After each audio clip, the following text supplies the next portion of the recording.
ಆತ್ಮೀಯ H16 news ಅರ್ಥಾತ್ ಹೇ ಸೀತಾರಾಮಗೆ ಸ್ವಾಗತ. ನಾವು ನಿಮ್ಮ MI ಅಥವಾ ಮಲ್ಲಪ್ಪ ಜೋತ್ ಅವರು. ಆದ್ಮೇಲೆ ವಿಶೇಷವಾಗಿ ರಾಹುಲ್ ಗಾಂಧಿ ನೇರವಾಗಿ ಮತಗಳ್ಳತನದ ಆರೋಪವನ್ನು ಮೋದಿಯವ್ರ ತಲೆ ಕಳ್ತಾ ಇದ್ದಿದ್ದು ನೀವು ನೋಡ್ತಾ ಇದ್ದೀರಿ.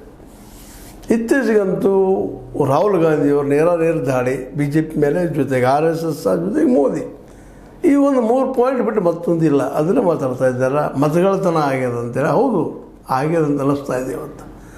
ಅದನ್ನು ಕನ್ವಿನ್ಸ್ ಮಾಡ್ತಾ ಇದ್ದಾರೆ ಜನರಿಗೆ. ಹೌದು, ಇಲ್ಲೇ ಈ ಎಲೆಕ್ಷನ್ ಕಮಿಷನ್ ಅನ್ನುವಂಥದ್ದು ಒಂದು ಪಾರ್ಸಾಲಿಟಿ ಮಾಡುವಂಥ ಒಂದು ಸಂಸ್ಥೆ ಇದೆ.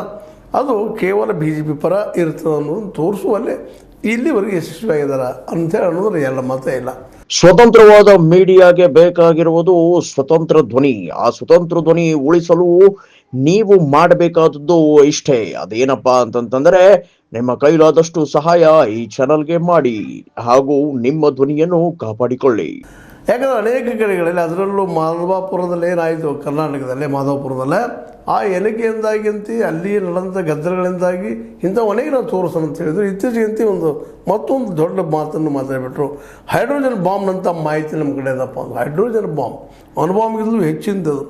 ಅದೇನಾದರೂ ಆಯ್ತಪ್ಪ ಅಂದ್ರೆ ನಮ್ಮ ಮೋದಿಯವರ ಮುಖ ತೋರಿಸೋ ಸಾಧ್ಯ ಇಲ್ಲ ಅನ್ನೋಷ್ಟು ಮಾಡಿ ಮಾತಾಡ್ತಾ ಇದ್ದಾರೆ. ಹೀಗಾಗಿ ಜನ ನಿಧಾನಕ್ಕೆ ಮೊದಲು ನಂಬಲಿಲ್ಲ. ಮೊದಲು ಸಾಕಷ್ಟು IT ಅವರು ಮತ್ತೊಂದು ಅವರು ಟೀಕೆ ಮಾಡಿದರು, BJP ಮರು ಟೀಕೆ ಮಾಡಿದರು. ಆದರೂ ಈ ಸಲ ಮಾತ್ರ ಮೋದಿ ಅವರಿಗೆ ಈ ನೇರ ದಾಳಿಯಿಂದಾಗಿ ಸಾಕಷ್ಟು ಹಾನಿ ಆಗಲಿಕ್ಕೆ ಅನ್ನೋದ್ರಲ್ಲಿ ಎರಡು ಮಾತಿಲ್ಲ. ಸಾಕಷ್ಟು ತೊಂದರೆಗಳು ಆಗ್ತಾಯಿದ್ದಾವೆ. ಅದರಲ್ಲೂ ರಾಹುಲ್ ಗಾಂಧಿ ಇವನು ಟೀಕಾ ಮಾಡಿದಷ್ಟು ಅದಕ್ಕೆ ಬೇಕಾದಂಥ ಒಂದು ಮಟೀರಿಯಲ್ಸ್ ಏನು ಕೊಡ್ತಾ ಇದ್ದಾರೆ. ಹೌದು, ನಡೆದು ಸತ್ಯಪ್ಪ. ಇದು ಇಲ್ಲಿ ಪ್ರಜಾಪ್ರಭುತ್ವವಿಲ್ಲ, ಒನ್ ಮ್ಯಾನ್ ಶೋ ಅದ. ಅವ್ರಿಗೆ ಬೇಕಾದಂಥದ್ದೆಲ್ಲ ವ್ಯವಸ್ಥೆಗಳಿದ್ದಾವೆ. ಇಲ್ಲಿ ಯಾವ ಸ್ವಾಯತ್ತ ಸಂಸ್ಥೆಗಳಿಗೂ ಸ್ವಂತಿಕೆ ಇಲ್ಲ. ಅವು ಕೇವಲ ಸರ್ಕಾರದ ಪರ ಇದ್ದಂಥವು ಅನ್ನುವಂಥ ಮಾತನ್ನು ತೋರಿಸಿಕೊಳ್ಳೋದೇ ಭಾಳಷ್ಟು ಯಶಸ್ವಿಯಾಗಿದ್ದಾರೆ. ಯಶಸ್ವಿ ಆಗೋದ್ರಿಂದಾಗಿ ಸಹಜವಾಗಿ ಇವತ್ತು ಎಲೆಕ್ಷನ್ ಕಮಿಷನ್ ಅನ್ನುವಂಥದ್ದು ಜನರ ಮುಂದೆ